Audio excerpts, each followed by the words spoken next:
Masechet Baba Kama, résumé du Daf Tet Vav.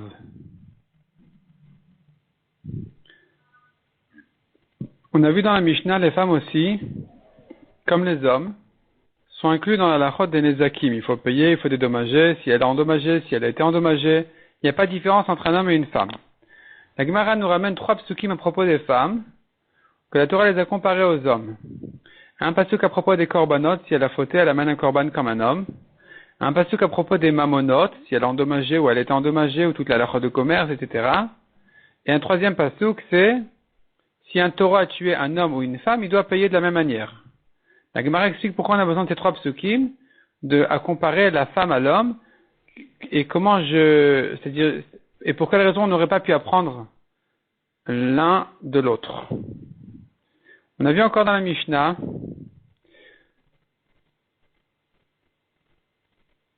le Nizak et le Mazik participent au dédommagement. Le Mazik, je comprends, il paye.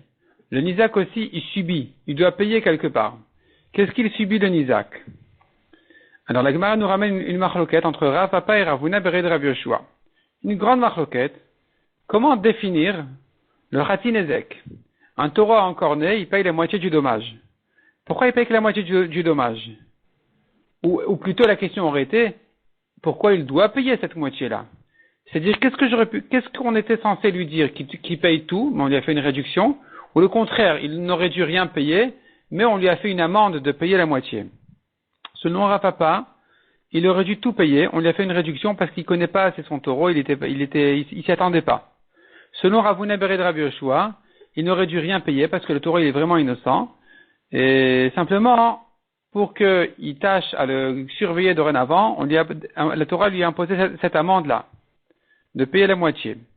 Donc le Gemara dit maintenant, revenons à notre Mishnah, quand tu dis le Nizak aussi, il doit subir du dédommagement, je comprends si tu me dis qu'il aurait dû être payé entièrement.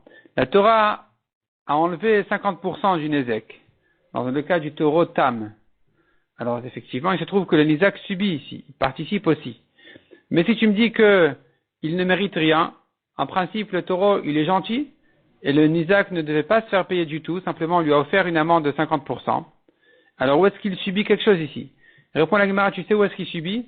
Il subit de manière générale, dans les Nezakim on dit, que si maintenant le Nizak doit récupérer le cadavre, et c'est-à-dire, on dit qu'il doit récupérer. Maintenant, si le cadavre, il a perdu de sa valeur depuis le moment où il est mort jusqu'au moment où on est arrivé au Bedin, c'est le Nizak qui doit subir la différence. Voilà qu'est-ce que doit subir le Nizak. La Gemara dit, mais cette halakha on l'a déjà apprise, dans les Mishnayot précédentes.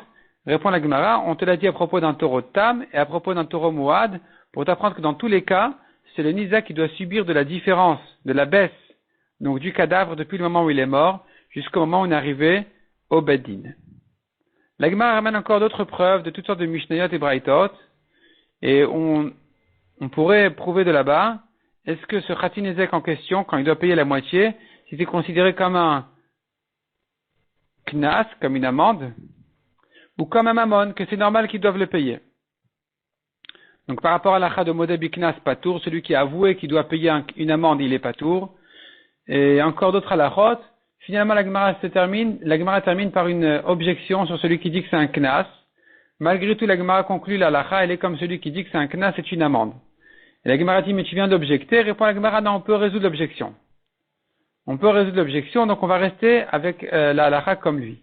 Et puisque la Halacha est comme lui, la Gemara conclut donc, tout dommage qui n'est pas ordinaire rentre dans la classe de Keren. C'est comme s'il avait encore né. Même s'il a mangé, ça ne sera pas forcément chêne. Si c'est pas normal qu'il mange, comme un chien qui a mangé un agneau, un gros agneau, ou un chat qui a mangé un coq, un grand coq, c'est pas ordinaire. Et si c'est pas ordinaire, ça s'appelle Keren, il est encore né, et donc il ne paye que la moitié. Et quand tu me dis maintenant que la halakha elle est de dire que quand il paye la moitié, ce n'est qu'un knas, c'est une amende, alors je devrais dire, une amende ne peut être payée que par un bedin smuchin, un bedin qui ont eu la smicha. Et ce bedin-là ne se trouvait qu'en Eretz Israël et à l'époque. À Bavel, il n'y avait plus de bedin smuchin, il n'y avait plus de smicha à Bavel. Et donc, les juges à Bavel ne peuvent pas le rendre hayab. si le Nizak a pris tout seul, il a pris, le Bedin va se taire.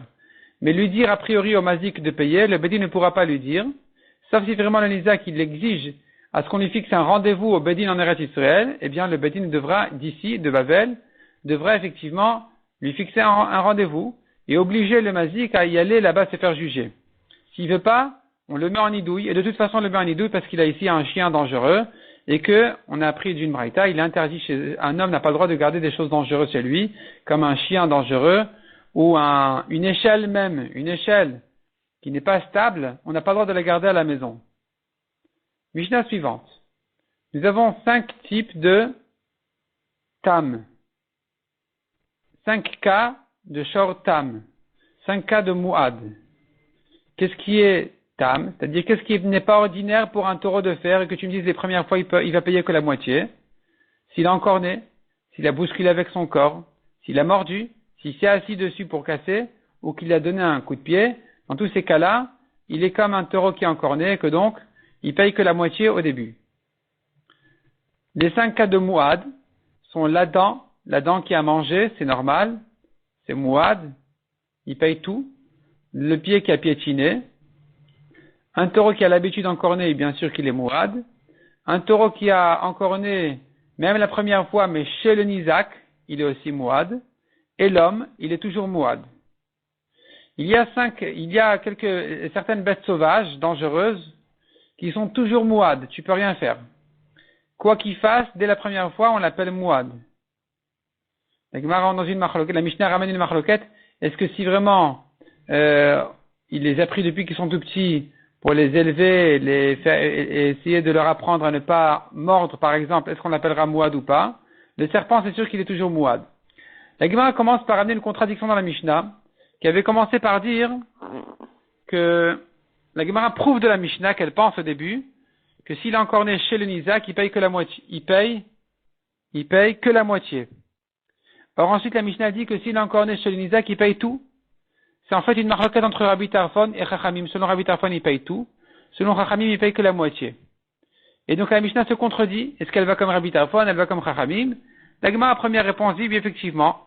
Notre Mishnah a commencé comme les Chachamim, de dire il paye que la moitié, même chez le Nizak. Et ensuite, la Mishnah, elle passe comme Rabbi Tarfon, de dire qu'il paye tout. Il est mouad. La Gemara dans le suivant va essayer d'arranger la Mishnah, de l'aligner selon Rabbi Tarfon, selon un Tana, pour ne pas avoir besoin de partager la Mishnah en deux, en disant que le début ça va comme Chachamim et la suite va comme Rabbi Tarfon.